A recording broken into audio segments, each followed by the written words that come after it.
Chair মাথায় উঠলে পাপ হয়ে যায়, নির্দিষ্ট সময়ে আমি অবসর নেব। অমরাবতীতে একটি অনুষ্ঠানে এমন মন্তব্য প্রধান বিচারপতির, কিন্তু কি কারণে এই মন্তব্য করলেন তিনি, এ বিষয়ে জানবো আমাদের প্রতিনিধি নিমাই পান্ডার কাছ থেকে। নিউজ রুমে রয়েছেন নিমাই, কি কারণে হঠাৎ করে প্রধান বিচারপতি এই মন্তব্য করলেন? হ্যাঁ দেখো ঋষি, দুটি তারিখের কথা বলি। এই 2025 সালের দুটো তারিখ, এক হচ্ছে 17ই সেপ্টেম্বর 2025 এবং আরেকটি হচ্ছে 23শে নভেম্বর 2025। এই দুটি তারিখ খুব উল্লেখযোগ্য। কারণ কি? কারণ 17ই সেপ্টেম্বর 2025 নরেন্দ্র মোদীর 75 বছর বয়স পূর্ণ হবে, অর্থাৎ তিনি 75, তার বয়স 75 হয়ে যাবে।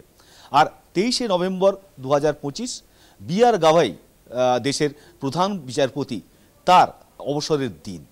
অর্থাৎ এই অবসরের আগে বি.আর. গাভাই তিনি আজ অমরাবতীতে একটি আদালতের নতুন বিল্ডিংয়ের উদ্বোধনে গিয়ে তিনি বলেছেন যে চেয়ার যদি মাথায় ওঠে তাহলে তা পাপ হয়ে দাঁড়ায়।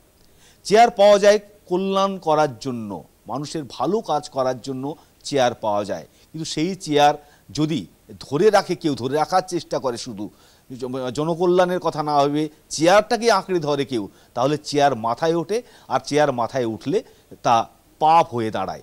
এবং শুধু তাই নয়, তিনি পাশাপাশি জানিয়েছেন যে তিনি কিন্তু একবারে সঠিক সময়ে, অর্থাৎ 23শে নভেম্বর 2025, যা তার অবসরের দিন, সেদিনই তিনি অবসর নেবেন।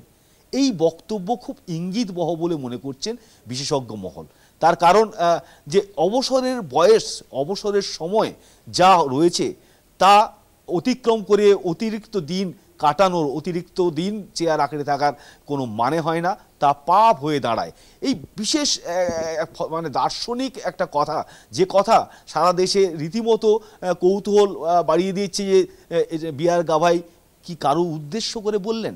কারণ ইতিমধ্যে আরএসএস প্রধান মোহন ভাগবত, তারও 75 বছর বয়স হতে চলেছে। তিনি কি আদৌ তা অবসর নেবেন? কারণ মোদির নিজের তৈরি নিয়ম অনুযায়ী 75-এর পর বিজেপির সংগঠনের তারা কেউ ক্ষমতায় থাকতে পারবেন না, তাদেরকে অবসর নিতে হবে। সেই জায়গায় দাঁড়িয়ে আগামী এই সামনে আগস্ট, তারপর সেপ্টেম্বরের 17 তারিখ, ফলে এই 2 মাস পরে আদৌ মোদি তিনি কি অবসর নেবেন, নাকি তিনি চেয়ার আঁকড়ে পড়ে থাকবেন?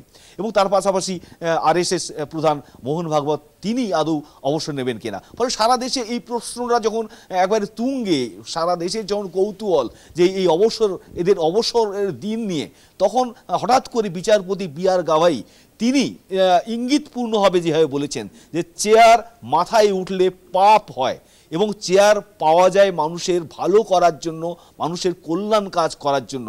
চেয়ার আঁকড়ে থাকলে তা মাথায় চড়ে বসে, আর মাথায় চড়ে বসলে পাপ হয়। ফলে এই কথা অনেকেই আবার বলছেন যে এ কথা কি মোদি শুনতে পাচ্ছেন, বি.আর. গাভাইয়ের কথা কি তিনি শুনতে পাচ্ছেন? এই ধরনের প্রশ্ন উঠতে শুরু করেছে রাজনৈতিক মহলে। এ নিয়ে শোরগোল হচ্ছে, এই আলোচনা তুঙ্গে যে বি.আর. গাভাইয়ের এমন ইঙ্গিতপূর্ণ মন্তব্য কার দিকে। ঋষি, অনেক ধন্যবাদ নিমাই। কথা বলছিলাম প্রতিনিধি নিমাই পান্ডার সঙ্গে।